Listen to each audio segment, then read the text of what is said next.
Puji Tuhan, saudara-saudara yang kekasih dalam Tuhan Yesus Kristus. Perhatikan bagian firman Tuhan yang sudah kita baca tadi. Ini menarik sekali. Perhatikan di dalam surat Paulus kepada jemaat di Roma, kitab Roma pasal yang ke-8 ayat 31 sampai ayat yang ke-39. Kitab Roma pasal 8 ayat 31 sampai ayat yang ke-39. Saudara bisa nanti baca bagian firman Tuhan ini dari ayat-ayat yang paling awal, dan nanti saudara bisa menyelesaikan itu di dalam pembacaan ini sampai ayat yang ke-39. Tapi saudara perhatikan beberapa ayat yang tadi sudah kita baca. Saya ingin menegaskan saja apa yang kita baca dengan membaca ulang ayat 31 sampai ayat yang ke-34 saja. Perikop di atas, keyakinan iman. Sebab itu apakah yang akan kita katakan tentang semuanya itu? Jika Allah di pihak kita, siapakah yang akan melawan kita? Ia yang tidak menyayangkan anaknya sendiri, tetapi yang menyerahkannya bagi kita semua. Bagaimanakah mungkin ia tidak mengaruniakan segala sesuatu kepada kita bersama-sama dengan dia? Siapakah yang akan menggugat orang-orang pilihan Allah? Allah yang membenarkan mereka. Siapakah yang akan menghukum mereka?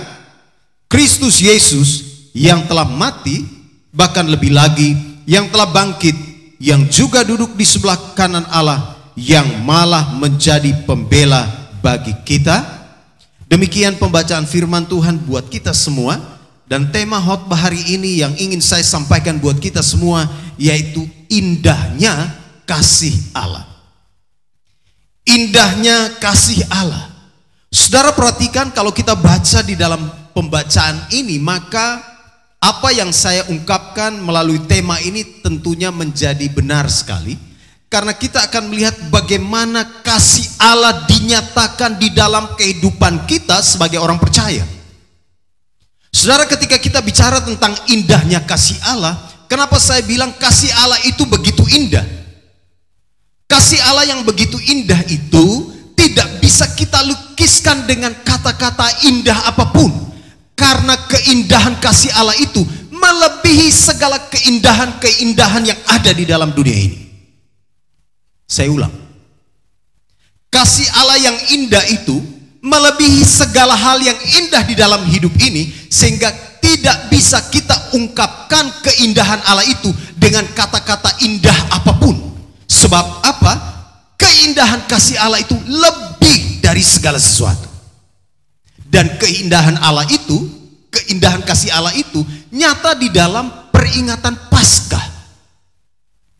Paskah, kematian dan kebangkitan Kristus itu bicara tentang keindahan kasih Allah.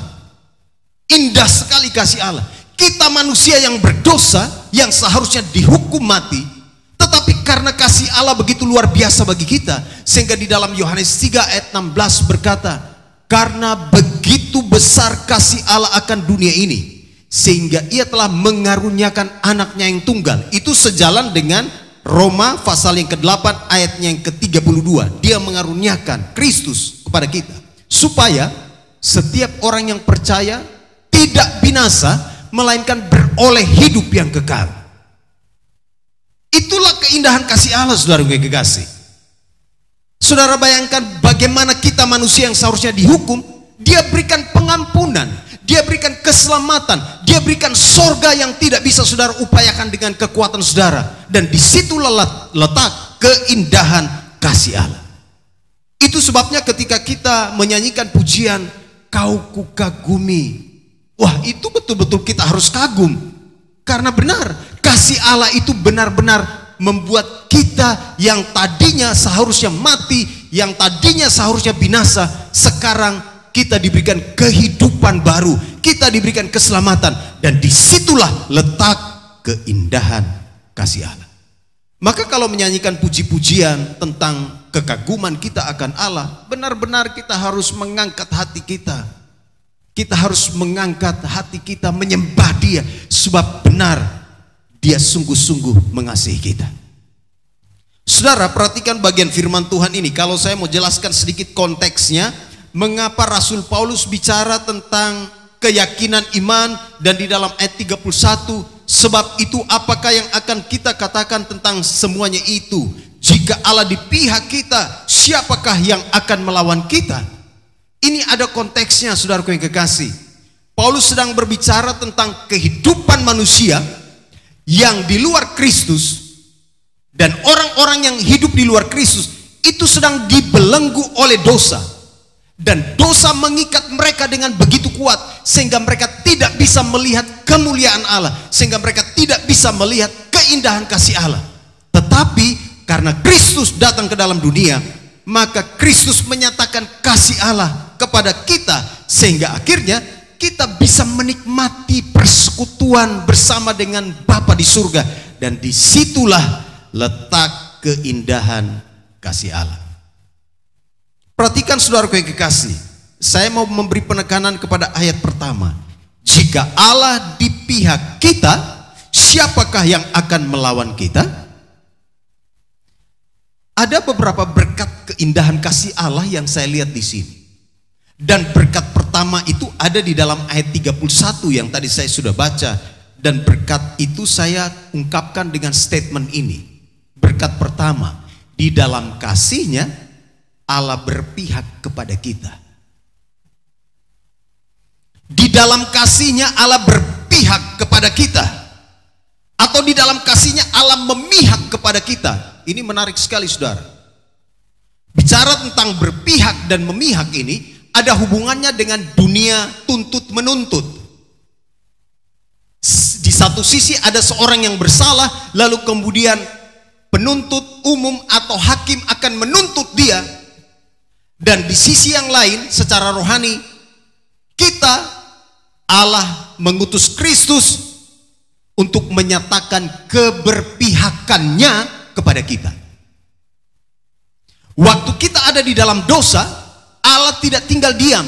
Dia mengutus Yesus Kristus. Dan ketika Yesus Kristus datang, maka Yesus Kristus menyatakan kasihnya. Dan di dalam kasihnya, dia memihak kepada kita.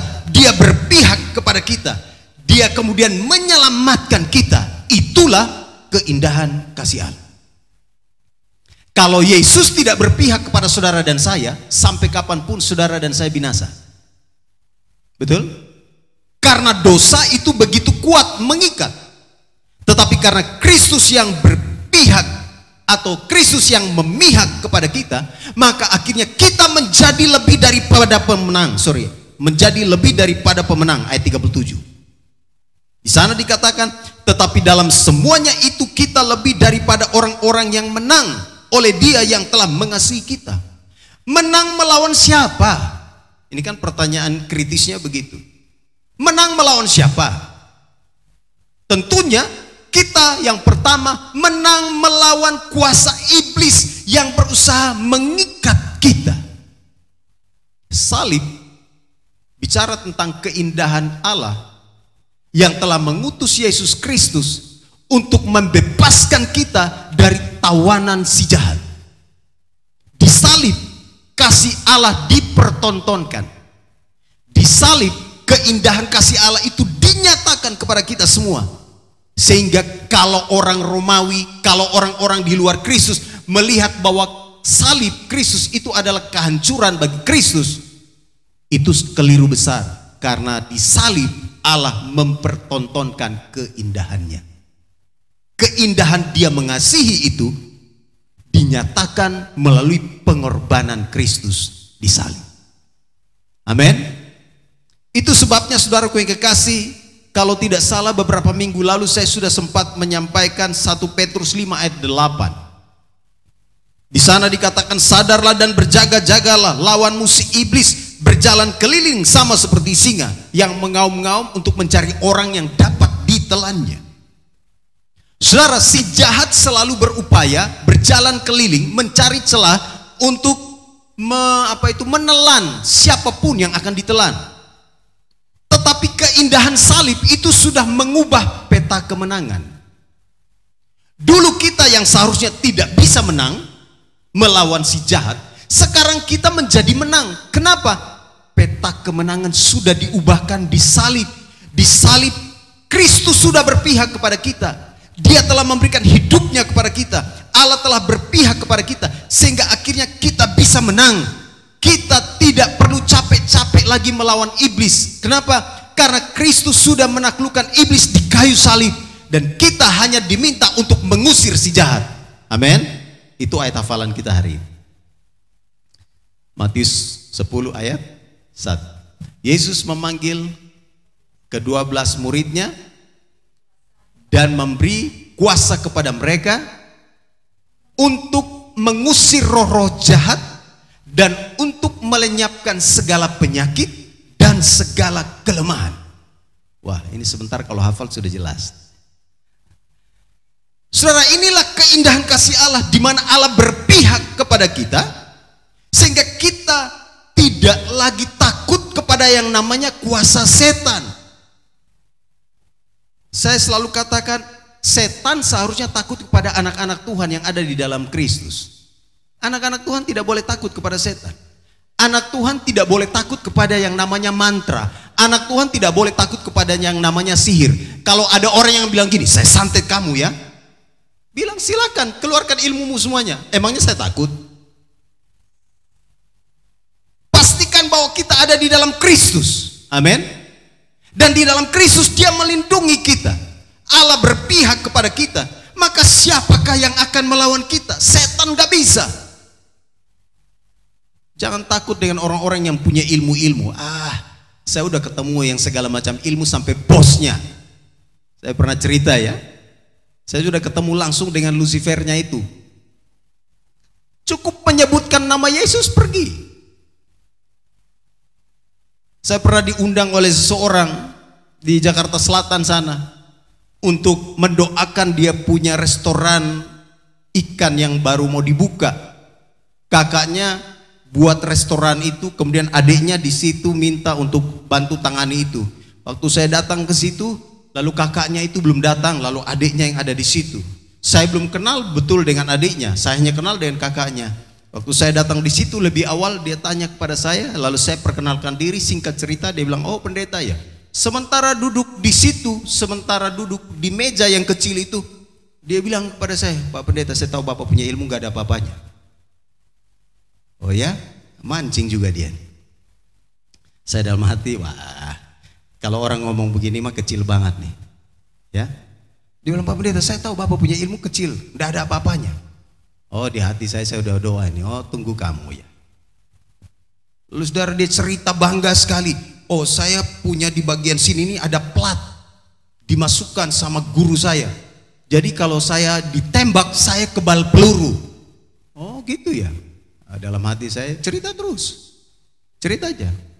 Saya punya ilmu-ilmu itu dari Banten katanya. Bapak tahu kan Banten terkenal ilmu. Dalam hati dia cerita panjang. Lalu kemudian dia bilang, Pak, Bapak tidak ada apa-apanya. Wah, tunggu Pak. Karena dia sudah terlalu banyak ngomong, saudara. Saya kemudian berdoa, dalam nama Yesus, saya tangking semua kuasa kegelapan ini. Tiba-tiba di meja itu dia kaku, tidak bisa bergerak. Rasain lo. Saudara, ada banyak orang yang menggantungkan hidup mereka kepada yang namanya kekuatan-kekuatan itu. Anak Tuhan gak usah, cukup nama Yesus. Makanya saya kalau berjumpa dengan orang-orang begitu, saya bilang gini, yang menyertai saya, yang kawal saya lebih hebat dari yang ada pada kamu. Amin. Sekali-sekali saudara Tesla. Yang pasti, yang jelas, pastikan bahwa kita sekarang adalah milik Kristus. Amin. Pastikan bahwa kita adalah orang-orang yang telah diselamatkan oleh Kristus. Dan firman Tuhan berkata, Kristus berpihak kepada kita. Tidak ada yang bisa melawan kita. Kita menjadi lebih daripada pemenang. Si jahat tidak bisa mengganggu kita, dia tidak bisa mengalahkan kita, karena sekarang kita ada di dalam Kristus. Darah Yesus sudah tercurah di kayu salib. Darah Yesus itulah yang menyucikan, menguduskan, dan melindungi kita semua. Itu sebabnya disinilah letaknya keindahan kasih Allah. Saudara tidak perlu takut lagi. Amin. Amin. Tidak perlu simpan-simpan yang kayu-kayu kecil diikat dengan kain merah. Tidak perlu simpan lagi itu tanduk-tanduk yang tidak jelas itu. Kris-kris kecil yang melindungi. anak Tuhan di dalam Tuhan, anak Tuhan itu dilindungi dan tidak ada satu kekuatan pun yang bisa melawan kita. Makanya Paulus bilang begini, jika Allah di pihak kita, siapa yang bisa lawan? Tidak ada, tidak ada. Kan ada lagu itu. Amin. Saudara perhatikan, inilah keindahan kasih Allah, di mana setiap kita sudah dimerdekakan dari dosa. Ayat 32 di sana dikatakan, ia yang tidak menyayangkan anaknya sendiri, tetapi yang menyerahkan bagi kita semua. Bagaimanakah mungkin ia tidak mengaruniakan segala sesuatu kepada kita bersama-sama dengan dia? Yesus itu sudah diberikan kepada kita semua. Yesus adalah Allah, dia yang menguasai langit, bumi dan segala isinya. Segala kuasa ada di dalam tangannya, di surga dan di bumi. Dan dia sudah diberikan kepada kita. Makanya Alkitab bilang, bagaimana mungkin ia tidak mengaruniakan segala sesuatu kepada kita. Kalau Yesus saja sudah diberikan kepada kita, hal-hal yang lain itu cuma hal-hal kecil. Amin. Jangan khawatir dengan masa depan. Kalau Yesus saja sudah diberikan bagi kita, hal-hal yang lain juga pasti diberikan bagi kita. Itu terlalu kecil untuk Yesus. Amin. Jangan takut dengan hal-hal yang lain. Jangan sedikit-sedikit baper kalau ada masalah. Hei, tenang, hidupmu tidak akan berakhir. Yesus ada dalam hidupmu. Amin. Jangan sedikit-sedikit, aduh kenapa ini? Yesus ada dalam hidupmu. Jika Yesus saja sudah diberikan kepada kita, bagaimana mungkin ia tidak mengaruniakan segala sesuatu kepada kita? Yesus sumber segala sesuatu. Itu sebabnya di dalam ayat 37, dalam semuanya itu kita lebih daripada orang-orang yang menang. Sebab oleh dia yang telah mengasihi kita. Disinilah letak indahnya kasih Allah. Amin. Harus diresapi saudara. Ketika kita sedang masuk di dalam masa sengsara atau minggu sengsara Kristus, kita harus mengerti bagian ini, bahwa Yesus Tuhan sudah diberikan kepada kita. Dia telah datang ke dalam dunia dan tidak ada satu kekuatan pun yang bisa melawan kita. Iblis tidak bisa lagi melawan kita. Kita sudah diberikan kemenangan. Kristus sudah menang dan kemenangan Kristus sekarang menjadi milik kita. Pertanyaan yang berikut, masih ada lawan kah? Selain setan masih ada lawan yang lain? Atau suseng ada lawan lain? Orang Ambon bilang seng ada lawan kawan. Ya. Masih ada lawan? Saya mau tanya, musuh terbesar saudara dalam hidup ini siapa? Diri sendiri. Ada pepatah katakan begini, mengalahkan orang lain itu mudah, tapi mengalahkan diri sendiri sulit. Kemudian ada juga yang berkata begini, mengalahkan si jahat memang sulit, tetapi mengalahkan keinginan-keinginan daging itu juga sama sulitnya. Nanti perhatikan di dalam Roma ini, pasal 8 itu di perikopnya itu bicara tentang hidup oleh roh. Di situ bicara tentang bagaimana orang-orang yang hidup di dalam dosa, tetapi ketika Roh Kudus dicurahkan di dalam hidup mereka, maka sekarang mereka menjadi orang-orang yang merdeka, mereka mampu menang atas setiap godaan dosa. Dan itu sebabnya ketika kita bicara tentang siapa lawan kita yang lain, lawan kita ialah dosa. Satu hari kita buat dosa berapa kali? Kira-kira pikiran kita ada dosa enggak? Begitu tersinggung hati mulai, aduh. Begitu tersinggung pikiran mulai, aduh. Marahnya berseri-seri, lebih dari film Korea. Muka yang awalnya berseri-seri sekarang berubah menjadi marah yang berseri-seri. Betul? Berarti Anda belum menang atas dosa. Bisa kasih tahu orang sebelah atau lihat mukanya baik-baik dulu. Coba lihat mukanya baik-baik. Ini muka-muka orang menang atau orang kalah sih? Orang kalah itu biar dia pakai lipstiknya merah, biar dia pakai itu eyeshadow, biar dia pakai blush on, semuanya sampai merah merona pipinya, tapi tetap matanya tidak bisa berbohong bahwa dia sedang mengalami kekalahan. Makanya coba lihat orang baik-baik, kalau dia make upnya bagus, coba engkau lihat matanya. Mata, kata orang, mata adalah bahasa hati. Jadi kalau kamu mau lihat hati orang, jangan lihat dari pipinya yang ditambal dengan itu bedak tebal-tebal, ketipu kita. Tapi coba lihat dari matanya. Maka kadang-kadang ada orang yang dia sedang ada di dalam keadaan yang gak enak, dalam keadaan hati yang galau, biasanya dikamuflase dengan make up. Begitu kan? Tapi saudara, saya mau katakan begini untuk kita.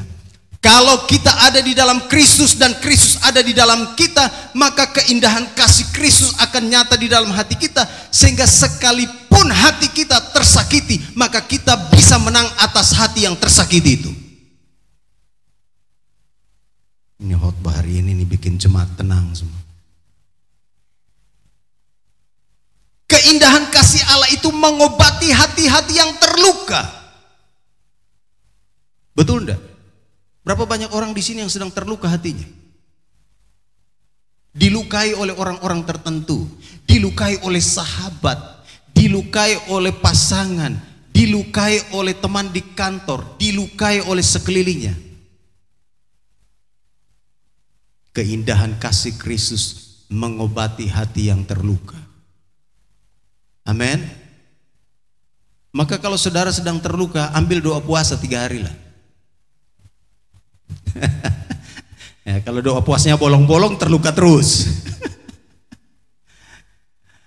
Tidak, maksudnya ialah saudara ambil waktu dengan Tuhan, bergumul dengan Tuhan, karena di dalam doa dan puasa kita mengoreksi hati kita, kita meminta Tuhan melawat hati kita, kita meminta Tuhan menjamah hati kita, dan disitulah kemenangan Tuhan berikan kepada kita, dan dosa pun tidak bisa menang lagi atas kita. Sebab firman Tuhan katakan, jika Allah di pihak kita, jika Allah di dalam hidup kita, siapa yang akan melawan kita? Dosa pun tidak bisa melawan kita. Kita yang akhirnya menaklukkan dosa. Amin. Makanya kalau marah-marah jangan terlalu lama, jangan sampai matahari terbenam. Ya, kadang-kadang kita terpancing ya. Kalau kita marah kadang-kadang panjang sekali. Padahal buah roh itu panjang sabar, bukan panjang marah. Ya kan? Buah roh itu panjang sabar, bukan panjang marah. Saya khotbah begini bukan saya sempurna, saya juga bisa marah. Semua kita masih ada di dalam daging, bukan? Tapi kalau marah, cepat-cepat. Udah, minta ampun sama Tuhan. Oke, tenang, berubah. Karena Kristus ada di dalam kita. Karena Kristus ada di dalam kita, maka kita bisa menang atas setiap keinginan dosa. Dosa yang berusaha menguasai kita, kita bisa menang. Itu sebabnya Paulus tantang, siapakah yang bisa melawan kita? Enggak ada. Iblis enggak bisa melawan kita. Kuasa dosa tidak bisa lagi, karena semuanya sudah ditaklukkan oleh Kristus di kayu salib. Mari kita rayakan Paskah dengan mengimani atau mengagumi keindahan kasih Allah, sehingga akhirnya kita juga punya hati plong. Amin. Hati plong ya. Pulang yang marah-marah, dia bilang sudah, jangan marah lagi ya. Kan begitu. Sudah cukuplah, sudah. Masa dari minggu lalu, masa dari 2 bulan kemarin, sudahlah, cukuplah. Amin. Siap-siap, ini kita mau perjamuan hari Jumat. Jadi jangan marah-marah terus. Kalau di kampung saya biasanya kalau orang mau perjamuan, mereka ada namanya ibadah persiapan. Ibadah persiapan itu betul-betul mereka persiapan benar-benar. Pokoknya hati kudus betul sebelum ambil perjamuan. Nenek-nenek tua itu biasanya satu hari itu dikhususkan untuk ibadah persiapan. Saya bilang, oh boleh juga ini. Luar biasa ya. Tapi saudara, saya mau katakan begini buat kita semua, bahwa kasih Allah sudah dinyatakan di dalam hidup kita. Keindahan kasih Allah itu sudah dinyatakan bagi kita, sehingga kita sekarang menjadi orang-orang yang menang atas semuanya. Perhatikan di dalam Roma pasal 8, di sana dikatakan begini ayat 13. Sebab jika kamu hidup menurut daging, kamu akan mati.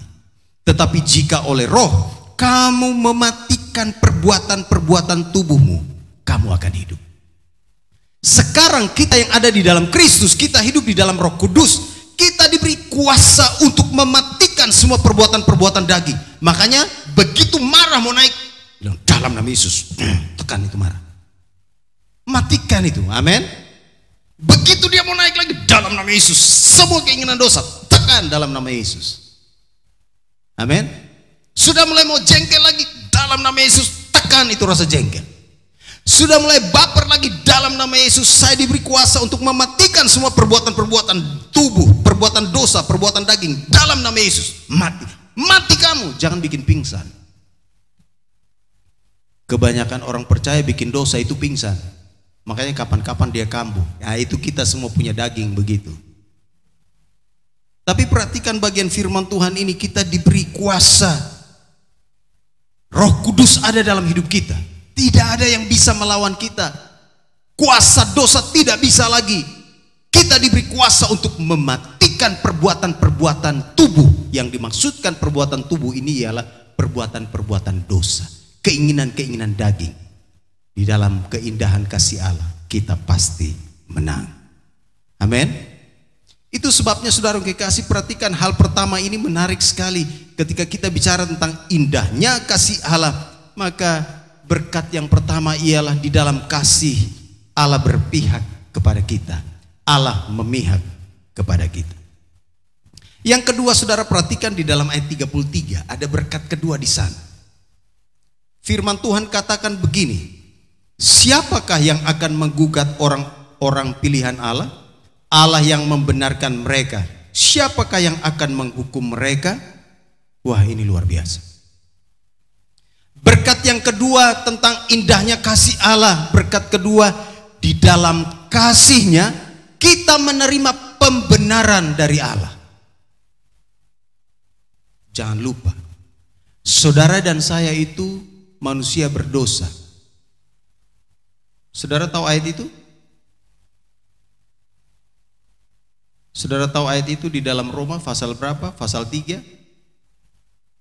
Tetapi setiap orang telah berbuat dosa dan telah kehilangan kemuliaan Allah. Nanti saudara lihat Roma pasal 3 ayat 23.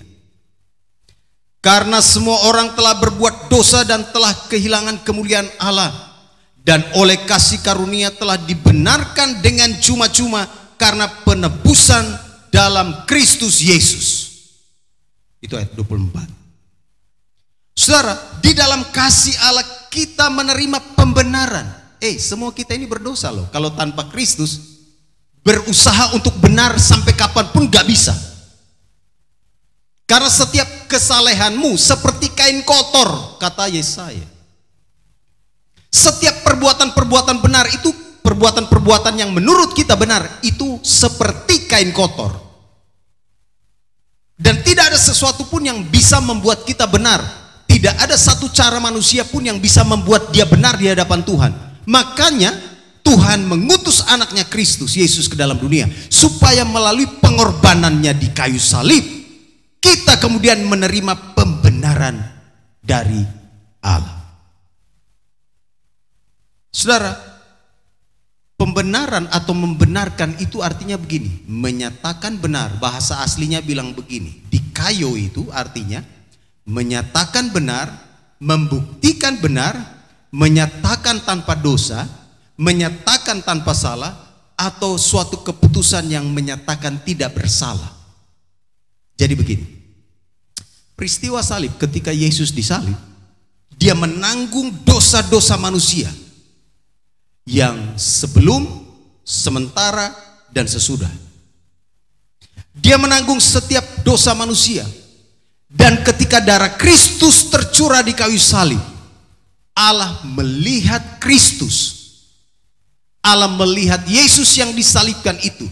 Kemudian karena Yesus itu adalah korban yang kudus itu, yang sudah mencurahkan darahnya, maka ketika ketika Allah melihat Yesus putranya yang sudah berkorban bagi manusia, maka saat itu dia menyatakan bahwa manusia menjadi benar. Mengerti maksudnya? Ketika Allah melihat Kristus di kayu salib, dia kemudian berkata, saya memutuskan bahwa manusia-manusia yang berdosa itu sekarang menerima pembenaran. Saya memutuskan bahwa mereka tidak jadi dihukum. Itu yang dibilang kita menerima pembenaran. Kalau Yesus tidak disalib, sampai kapanpun saudara dan saya tidak bisa menjadi orang benar.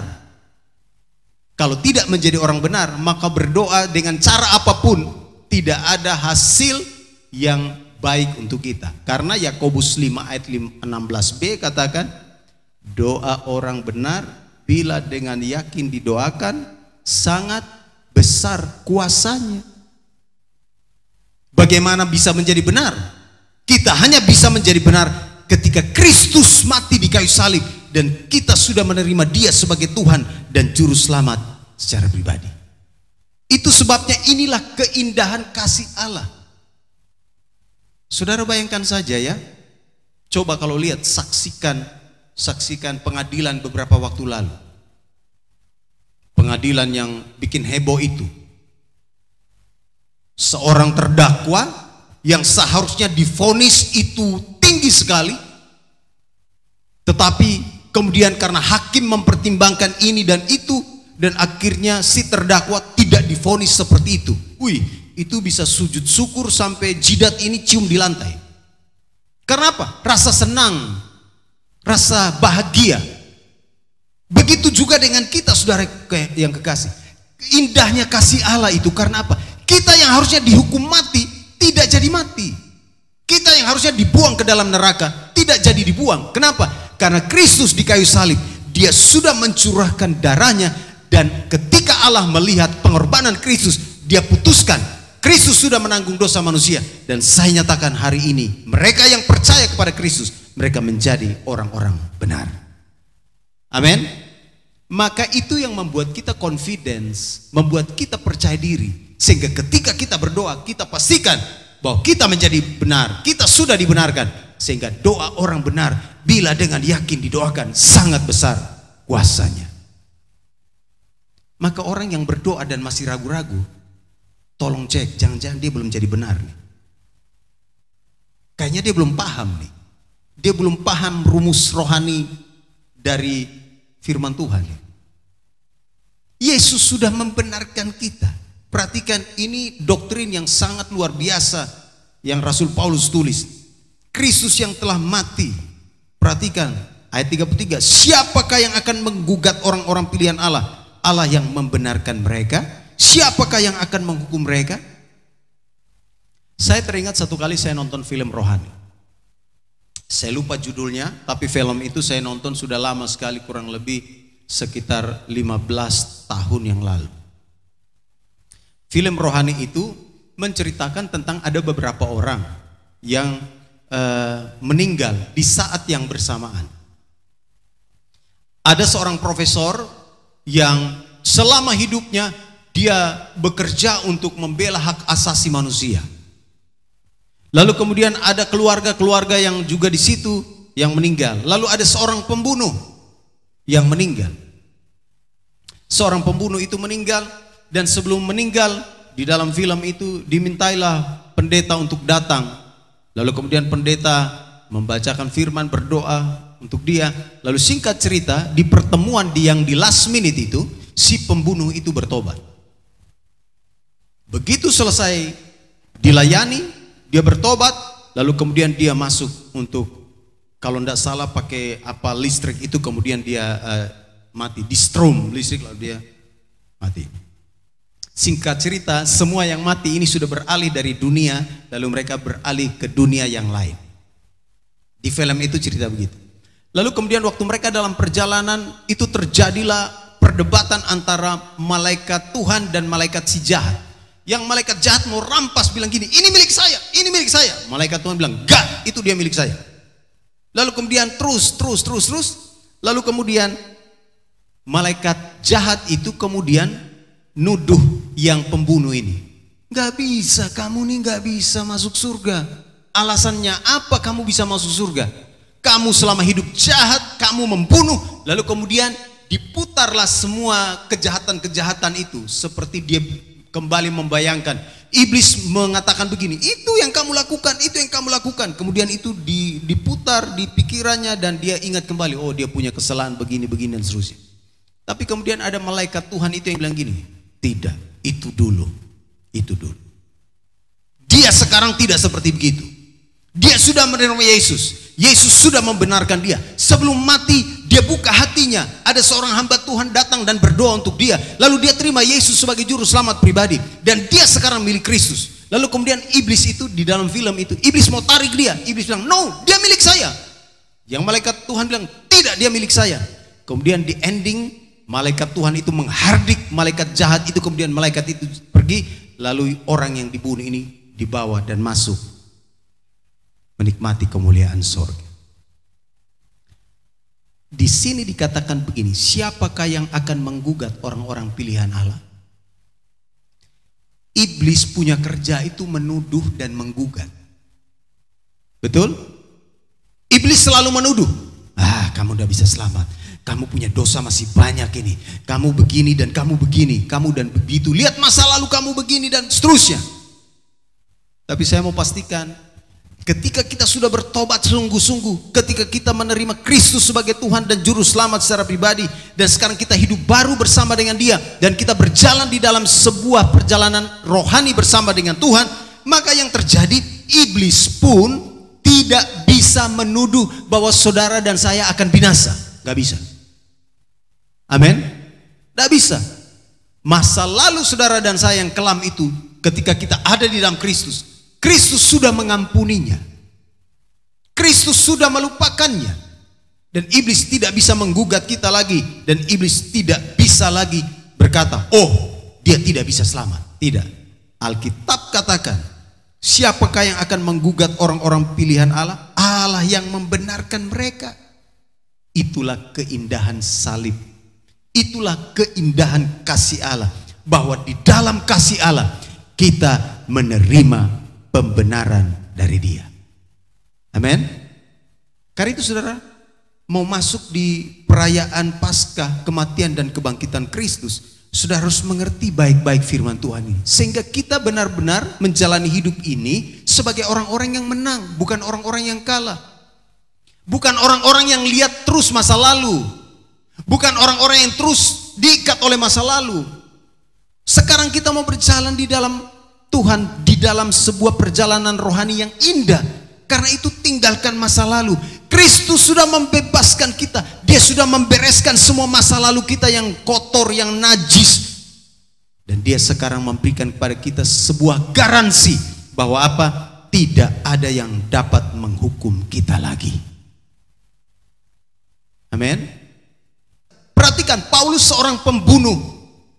Paulus seorang yang sudah ditolak oleh masyarakat Kristen saat itu. Paulus berjalan dari satu tempat ke tempat yang lain untuk melakukan kejahatan. Tetapi hari di mana dia berjumpa dengan Kristus, Kristus mengubahkan dia. Kristus membenarkan dia. Masa lalunya diselesaikan oleh Tuhan. Tuhan mengampuni Paulus. Dan sekarang dia hidup di dalam sebuah kehidupan yang baru. Itu sebabnya pengalaman Paulus juga memberikan kepada dia sebuah pemahaman rohani bahwa kalau Tuhan sudah pilih orang, Tuhan sudah benarkan dia, tidak ada seorang pun yang bisa menggugat dan tidak ada seorang pun yang bisa menghukum dan berkata kamu tidak bisa selamat. Gak ada. Yang terakhir saudara, ketika kita bicara tentang indahnya kasih Allah, perhatikan ayat yang sama. Kristus Yesus ayat 34 yang telah mati, bahkan lebih lagi yang telah bangkit, yang juga duduk di sebelah kanan Allah, yang malah menjadi pembela bagi kita. Ayat 35, siapakah yang akan memisahkan kita dari kasih Kristus? Penindasan atau kesesakan atau penganiayaan atau kelaparan atau ketelanjangan atau bahaya atau pedang? Seperti ada tertulis, oleh karena engkau kami ada dalam bahaya maut sepanjang hari, kami telah dianggap sebagai domba-domba sembelihan. Tetapi dalam semuanya itu kita lebih daripada orang-orang yang menang oleh Dia yang telah mengasihi kita. Berkat indahnya kasih Allah yang ketiga ialah di dalam kasih Allah Dia menyertai kita selama-lamanya. Di dalam kasih Allah Dia menyertai kita dalam setiap musim kehidupan kita.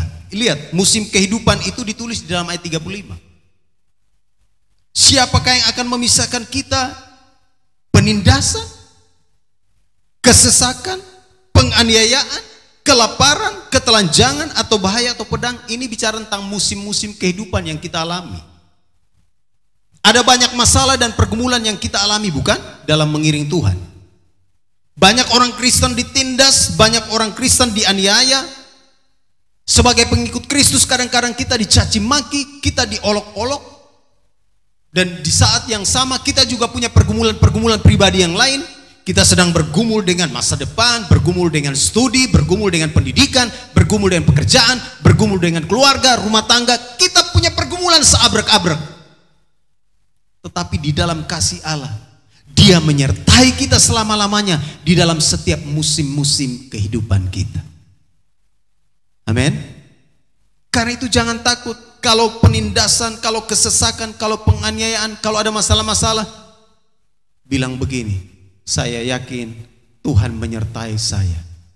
Tuhan yang bersama kami, berjalan bersama kami. Terus, ku tak takut, ku tak gentar. Ya pokoknya itulah, nyanyikan pujian itu. Ku tak takut, ku tak gentar, sebab Allahku bersama kami. Tuhan yang bersama kita, Dia menyertai kita. Dia Alfa dan Omega. Dia tidak berawal dan tidak berakhir. Alfa dan Omega itu bukan yang berawal dan berakhir. Dalam bahasa asli bukan begitu. Bukan yang awal dan yang akhir. Bahasa asli bilang Alfa dan Omega itu yang tiada berawal dan tiada berakhir. Itu baru benar teologinya. Dia adalah yang tiada berawal dan tiada berakhir. Dia kekal adanya. Kalau yang awal dan yang akhir berarti dia tidak kekal. Tapi kalau dia tidak berawal dan tiada berakhir, maka dia Allah yang kekal. Dia menyertai kita selama-lamanya. Dia menyertai kita dalam setiap musim-musim kehidupan kita. Dia menyertai saudara ketika saudara ada masalah di tempat kerja. Dia menyertai saudara ketika saudara ada masalah di kampus. Dia menyertai saudara ketika saudara sedang menyusun skripsi dan lagi stres. Dia menyertai saudara ketika saudara sedang kesulitan ekonomi. Dia menyertai saudara ketika saudara sedang bergumul untuk hal-hal yang ada di depan. Dia menyertai semua kita.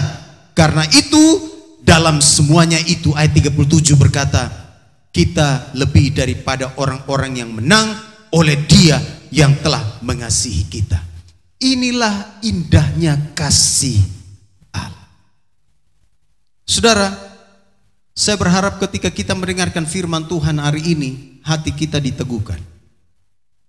Meskipun kita punya banyak pergumulan, meskipun kita punya banyak masalah, meskipun kita punya kadang-kadang sepertinya jalan di depan kita gelap dan suram, tapi saya mau katakan begini, penyertaan Tuhan sempurna.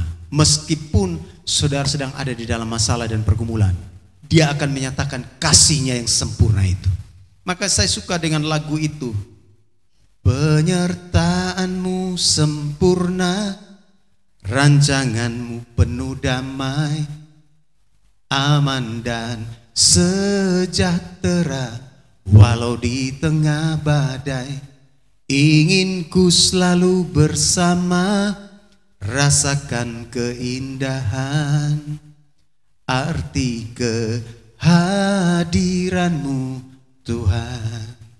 Tuhan hadir di dalam setiap musim hidup saudara, karena Dia ingin menyatakan keindahan kasih-Nya. Dia tidak akan membiarkan saudara jalan seorang diri. Dia adalah gembala baik yang senantiasa menuntun saudara melewati lembah-lembah kelam, melewati lembah-lembah air mata, melewati badai-badai kehidupan. Dia selalu ada bersama-sama dengan kita dan penyertaan-Nya sempurna.